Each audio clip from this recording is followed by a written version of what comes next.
तक्षूच्या पप्पांनी ना छोटासा रात्री केक आणला होता, पण तक्षू आमची खूपच मस्ती करत होती. नुसती कॅमेराकडे जाण्याचा हट्ट करत होती.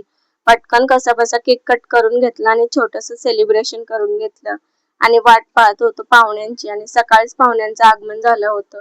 बरेच पाहुणे आले होते. पाहुण्यांच्या स्वयंपाकाच्या ना गडबडीमध्ये शूट करायलाच मिळालं नाही. डायरेक्ट लोकेशनवर पोहोचल्यावरच शूट करायला मिळालं नाही. आमच्या डुग्गूची काय होळीच संपली नव्हती. भांग पिऊन डुलुडुल चालत होता. तक्षूला रेडी केलं, पण तक्षू पण थोडी चिडचिड करत होती. त्याच्यानंतर तक्षूचा ड्रेस वगैरे चेंज केला. तक्षूच्या वाढदिवसाला तर बरेच जण आले होते, पण या सगळ्यांना व्हिडिओ मध्ये कॅप्चर करणं शक्यच होत नव्हतं. जेवढे ऍडजस्ट झाले ना तेवढे मी तुमच्यासोबत शेअर करण्याचा प्रयत्न करत होते. त्याच्यानंतर ना तक्षूचं ऑप्शन वगैरे केलं. सर्वांनीच तक्षूचं ऑप्शन केलं. सर्वांना व्हिडिओ मध्ये कॅप्चर केलं असतं तर व्हिडिओ खूपच मोठा झाला. तक्षूच्या ड्रेसमुळे तक्षू चिडचिड करत होती. त्याच्यानंतर तिला थोडंसं कार्टून दाखवलं आणि शांत केलं. ती पण नंतर एन्जॉय करू लागली. सगळ्यांनी क्लॅप क्लॅप केलं तर ती पण मस्त क्लॅप क्लॅप करून एन्जॉय करू लागली होती.